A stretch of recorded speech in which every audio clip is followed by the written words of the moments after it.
But yesterday's game, I'm 100% with you. Like, there's no reason why, like, to believe that this team is going to figure it out this season.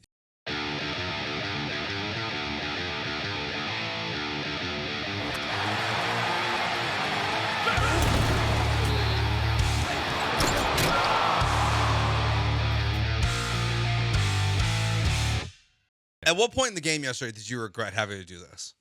The show? Yeah. Well, I didn't regret it. I never regretted a moment with you, Joe. Well, I appreciate you saying that. It's nice to work with you. It's been a long time since we've done a radio show together. It's like probably close to a year now since we've done a show together. In the first 60 seconds, you talk about regret. It's not you. It's them. It's not you. It's them. No, I didn't regret this at any point, Joe. I look forward to times with you. I do look forward to times with AJ, although I do have a bone to pick with AJ. AJ, my fellow Coug. Love me some AJ. It has come to my attention that you parked the company car most recently. Is this true? I guess so. Yeah. So I'm a bit of a, I guess, parking spot narc. Yeah. I believe in good parking. I blast Brian all the time for his poor parking, which happens way more than it should, by the way. He has a truck, yet he parks forward and doesn't back it in, which is criminal, especially in the Lone Star State. Like, you can do that stuff in California. You can't be doing that stuff in Texas. But it came to my attention that you parked the company SUV. Why did you leave a foot between the tire and the curb, AJ? I don't know. I'm not as comfortable. There's a full foot of space between the tire and the curb. And you know what really makes this bad is that you parked in a spot right next to the ramp into the parking lot. So if you have two-way traffic right at the point of your SUV, the ESPN SUV, you might be causing a wreck. You could be causing an accident because it bottlenecks there, very little room to squeeze by, and it's right at the ramp. It's a poor parking spot, AJ. I need to change that. Very poor. I'm not like the most comfortable driving SUVs. I have like an Altima, so I guess that's fair my enough. excuse. Fair enough. Yeah, Merry Christmas to you, though. Thanks. All right. Throwing darts off the show. my soapbox. The Texans defense scored more than the Texans offense yesterday in that football game, which is embarrassing, awful. This is the first. I'll admit, I think I've been optimistic with the Texans. Like, people confuse me. Like, people gaslight me. Oh, you're always so negative, Brandon, which they're probably right. But I feel like I've been more positive at the outlook of the Texans than most people. Like, I've been saying, I think the Texans are capable of beating any team in the NFL if they play their best. Like, if the Texans bring their A game, I think they're capable of beating anybody in the NFL. I think if they play their A game against Kansas City, they could have won that game. They beat Buffalo. Buffalo's one of the top 3 teams in the AFC. They'll be the 2 seed. They should have beaten Detroit. Detroit's maybe the best team in the NFC, and if they're not 1, they're 2. Yesterday, and the feeling that I had after yesterday's game was the first time all season, and maybe I'm just an idiot. Maybe I'm late to the party. Maybe I shouldn't have been. But yesterday was the first time all season at the conclusion of a game where I'm like, yeah, I really don't think that even with their A-plus game, the Texans are capable of beating Baltimore if they play it like a B level. Yeah, I mean, even you throw in the Packers game, too. Like, they lost 24-22. That's one of the best teams in the NFC at this point. So they've played really well against good competition this season until yesterday. And yesterday, I don't know how much of this is the schedule and the injuries and everything, but I don't love what I've seen really since the Tank touchdown. Things have been a disaster for the offense, and they have not been able to figure it out. And yesterday was the worst game of, we've seen these guys put together this year. This is way worse than the Vikings game. Yeah, I would say so. Like, and I know the score's not that different. Well, it's 34-7, 31-2, but literally your defense outscores your offense, and it's because of a safety, which is a great play that they had. But besides that one play, like, I know normally on the Bees, you guys do the good, bad, and the ugly on a Monday to start the show. I don't know if there's anything. It's only with the Astros, Joe. Have you not been listening the entire football season? Oh, I forgot you guys. We haven't done that since the Astros season was over. I got my seasons confused. Yeah, I mean, it's literally right after the end of your show. You could just listen for about 10 minutes. I'm meeting with Paul and Sean after the show. Team meetings. Convenient excuse. We talk to each other. But like, I'm with you. Must be nice. I'm with you. This is the first time where I don't think the Texans can be competitive against any of the good teams in the AFC. That's funny because, like, looking at some of the social media reaction after the first game, I think a lot of Steelers fans feel the same way right now. So I think going into the playoff game, like, where it looks like We might get Steelers Texans. You're going to have two fan bases that have no confidence in their teams. But this is a huge regression this season. That's where like the Buffalo game at this point to me means nothing. The Green Bay game means nothing because they're just getting worse as the season's going on. Yeah, there's some counterpoints I want to have there. Okay, like the regression thing and the Steeler thing.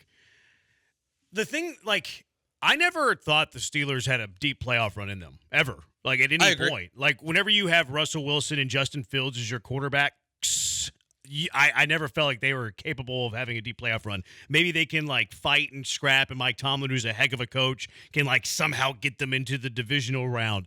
I never thought that the Steelers were a dark horse AFC championship team. And look, I predicted that the Texans would lose in the divisional round, but I felt like their likelihood of reaching the AFC title game way higher than the likelihood of the Steelers reaching the AFC title game at any point this season. From the offseason up until kickoff yesterday, I felt like the Texans had a higher chance of making the AFC championship game than the Steelers. And I probably still do, although I think they're both very minimal. Yeah, I mean, now.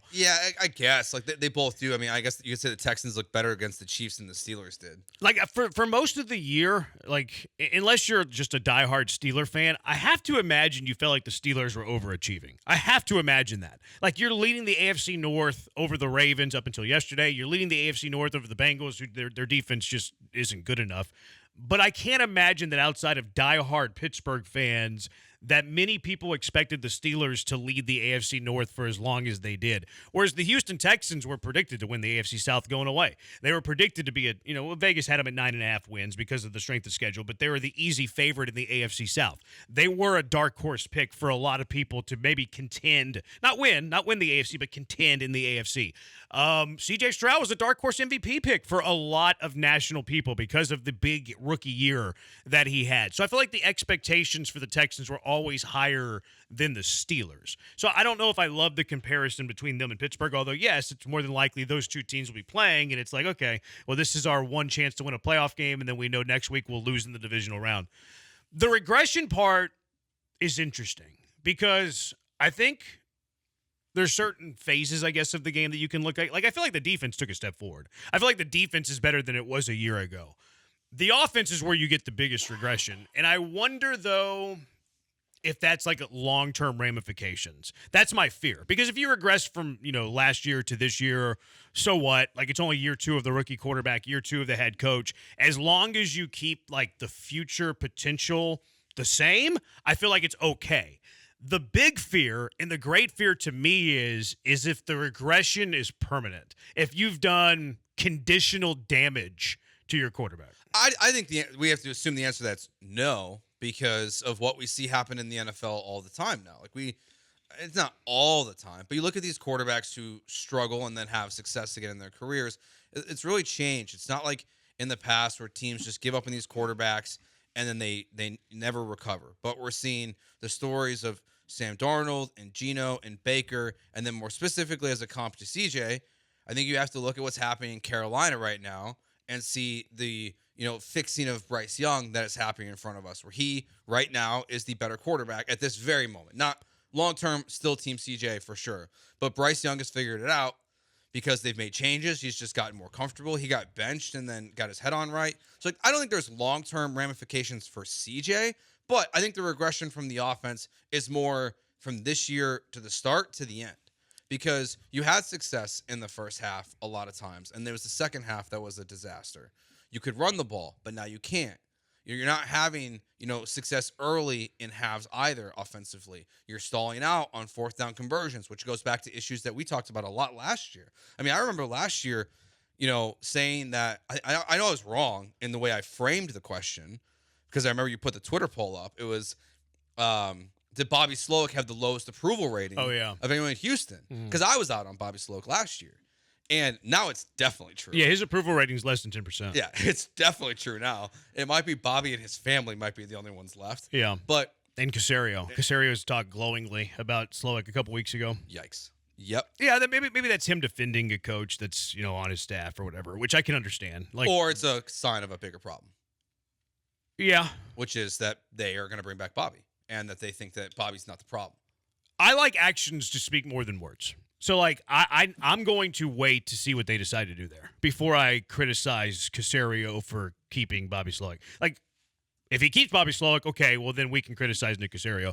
If he fires Bobby Slowick, it's like, well, there you go. Nick Caserio knows what's going on. So, like, I will wait to decide how I feel about Caserio's. And it might not even be Caserio's call. It might be D'Amico's call.